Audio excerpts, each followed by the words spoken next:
कम से कम 10 साल से संघर्ष चलते हो गया। 98 से हमारी ज्वाइनिंग है, तो आज तक हमारे साथी सभी संघर्ष पर रही हैं। जितनी सरकारें सत्ता में रही जी जुगल किशोर शर्मा जी, डॉक्टर साहब पिछले 10 साल से डेली वेज के मुद्दे पे कभी हमें मिले नहीं। हमने 22 फरवरी 2022 को उनके घर का घेराव भी किया था कि आप ये कहते हैं पाप की घंटी, आप ये कहते बैकडोर, हमें क्लियर कीजिए। आप पढ़े लिखे आदमी हो, कहाँ हम बैकडोर हैं, कहाँ हम पाप की घंटी।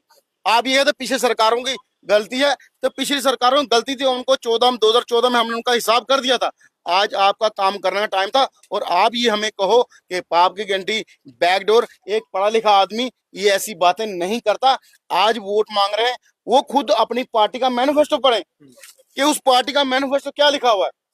डॉक्टर साहब पढ़े लिखे इंसान है ना। दूसरा बात किया जुगल किशोर शर्मा जी, जुगल किशोर शर्मा जी और रविंदर रैना जी 11 नवंबर 2020 को हम एलजी साहब के पास लेके खुद, उसके बाद बताइए किसकी रिस्पॉन्सिबिलिटी थी इसको फॉलो अप करना। जब एलजी साहब ने तब कहा था कि डीडीसी इलेक्शन के बाद आपका रेगुलर प्रोसेस स्टार्ट हो जाएगा, आज उस बात को भी 4 साल हो गए और आज क्या कहते हैं कि हमने आपको 9,000 रुपए लाया।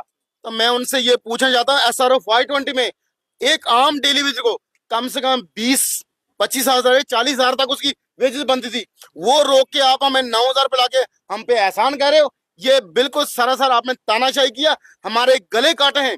वोट की चोट जरूर होगी, उसके साथ साथ जो आप ये कहते हो कि हम लोगों का कसूर क्या है, आपको पिछले सरकार ने लगाया। भाई उन्होंने लगाया तो उनका 2014 में हमने हिसाब किताब क्लियर कर दिया था। 2014 के बाद आपकी टाइम हमारी पेंडिंग जो 2 या 4-6 महीने की थी, आज वो 70 से लेके 85 महीने की होगी। तो फिर ये आप बार बार ये कहते हो, कितनी बार लोगों को गुमराह करोगे।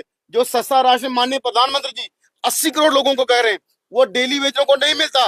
गवर्नमेंट की कोई स्कीम स्टेट की हो या सेंटर की हो हमको नहीं मिलती। वहां कहा जाता आप सरकारी मुलाजिम हो, तो बार बार ये हमें पूछो कि हम आपको सब कर रहे हैं, हमारे लिए कुछ नहीं किया। हमारा गला भी काटा और हमारी थाली में जो था उसको भी खत्म कर दिया। और ये कहा जाए कि हम आपके लिए सब कुछ कर रहे हैं, मैं इस चीज को नहीं मानता। मैं आपसे जानना चाहूंगा, इतना लंबा समय हो चुका है, क्या कहना चाहते हो आप? मैं ये जो लंबा संघर्ष है 2 साल का नहीं है। 2 साल से ऊपर हो हाँ, चुका है। मैं कहूँ तो हमें कम से कम 10 साल से संघर्ष चलते हो गया। 98 से हमारी ज्वाइनिंग है, तो आज तक हमारे साथी सभी संघर्ष पर रही हैं। जितनी सरकारें सत्ता में रही, जहाँ सत्ता में आई, जहाँ सत्ता से बाहर गई, उन सब लोगों ने हमारे लोगों का खूब शोषण किया है। हमारे सिर्फ परमानेंट पॉलिसी पे बोर्ड लेते रहे और जब वो सत्ता पे, जब वो चेयर पे बैठ जाते हैं, फिर उन लोगों को हमारी सुध भूल जाती है। आज भी सेम वही समय आया है, इलेक्शन का समय है।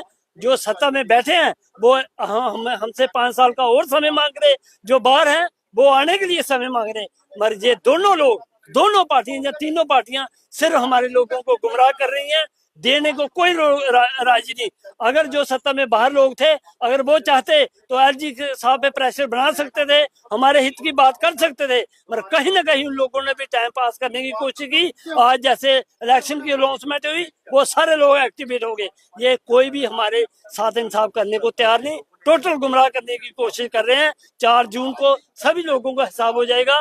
मगर मेरी आपके माध्यम से अपील एलजी प्रशासन को है, हम लोगों ने 30 साल इस डिपार्टमेंट को सेवा दी, हमारे साथ इंसाफ होना चाहिए। SRO 64 के तहत जो रेगुलेशन पॉलिसी मिलनी चाहिए और जो हमारा 70 महीने का पेंडिंग है वो क्लियर होना चाहिए। इसके साथ सोमवार को BC रोड हमने कार्यक्रम में रखा है।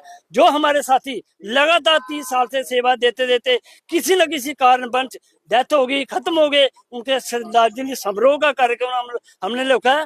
तो आगे अखनूर, सांबा से लेके जो एयर नेयर डिस्ट्रिक्ट के लोग हमारे डेली बेचर हैं, वो सारे सुबह 10 बजे उधर इकट्ठे होंगे और जो डेली बेचर भाई हमें छोड़ के चले गए, उनको हम श्रद्धांजलि समारोह का कार्यक्रम रखें।